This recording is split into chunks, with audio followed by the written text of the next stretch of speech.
மரித்தோரை விட்டு எழுந்திரு. எபேசியர் 5ஆம் அதிகாரம் 14ஆம் வசனம். ஆதலால் தூங்குகிற நீ விழித்து மரித்தோரை விட்டு எழுந்திரு, அப்பொழுது கிறிஸ்து உன்னை பிரகாசிப்பிப்பார் என்று சொல்லியிருக்கிறார்.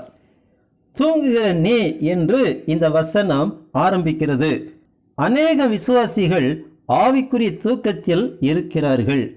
சத்துரு என் ஆத்துமாவை தொடர்ந்து என் பிராணனை தரையோடு நசுக்கி வெகு காலத்துக்கு முன் மரித்தவர்கள் போல் என்னை இருளில் இருக்க பண்ணுகிறான் என்று தேவனுடைய தாசன் தாவீது சங்கீதம் 143:3ஆம் வசனத்தில் சொன்னது போல, சத்ருவாகிய பிசாசானவன் இன்று அநேகருடைய ஆத்துமாக்களை மோசம் போக்கி மரித்தவர்கள் போல இருளில் வைத்திருக்கிறான். அந்த இருளிலும் அவர்கள் பாடுவார்கள், ஜெபிப்பார்கள். ஆனால் அந்த இருள் தேவனற்ற ஒரு இருள். ஆதலால் தூங்குகிற நீ விழித்து மரித்தோரை விட்டு எழுந்திரு என்று இந்த வசனம் எச்சரிக்கின்றது.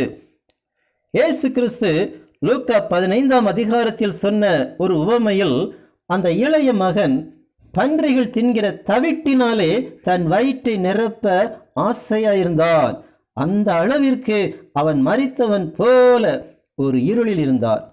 இது போல அநேகர் பன்றியின் தவிட்டு உணவுக்கு ஒப்பான உயிரற்ற பிரசங்கங்களை ஆசையோடு கேட்கும் அளவிற்கு மரித்தவர்கள் இருக்கும் ஒரு இருளான கூட்டத்தில் தூங்கிக் கொண்டு இருக்கின்றனர். ஆனால் அந்த இளைய மகனுக்கு புத்தி தெளிந்தபோது அவன், என் தகப்பனுடைய கூலிக்கார எத்தனையோ பேருக்கு பூர்த்தியான சாப்பாடு இருக்கிறது, நானோ பசியினால் சாகிறேன்.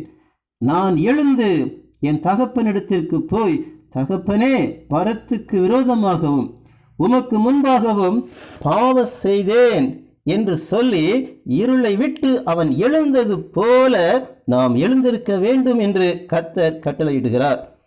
அப்படி எழுந்தால் மட்டுமே கிறிஸ்து உன்னை பிரகாசிப்பிப்பார் என்று நாம் தியானித்துக் கொண்டிருக்கிற வசனம் எபேசியர் 5:14 சொல்லுகிறது.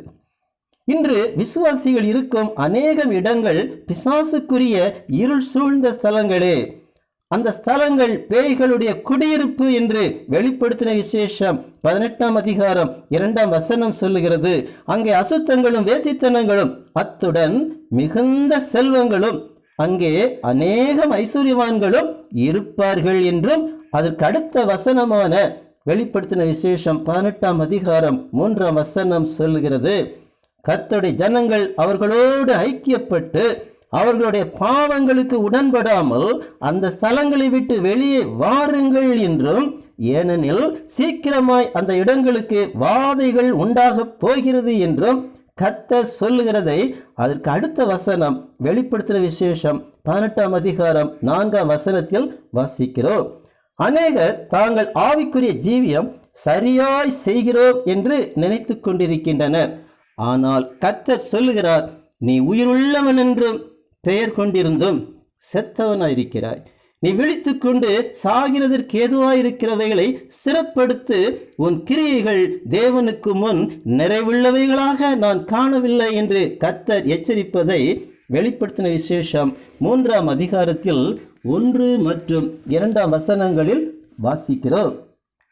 ஆதலால் தூங்குகிற நீ விழித்து மரித்தோரை விட்டு எழுந்திரு, அப்பொழுது கிறிஸ்து உன்னை பிரகாசிப்பிப்பார் என்று சொல்லியிருக்கிறார். கர்த்தராகிய இயேசு கிறிஸ்துவின் நாமம் மகிமைப்படுவதாக. ஆமேன்.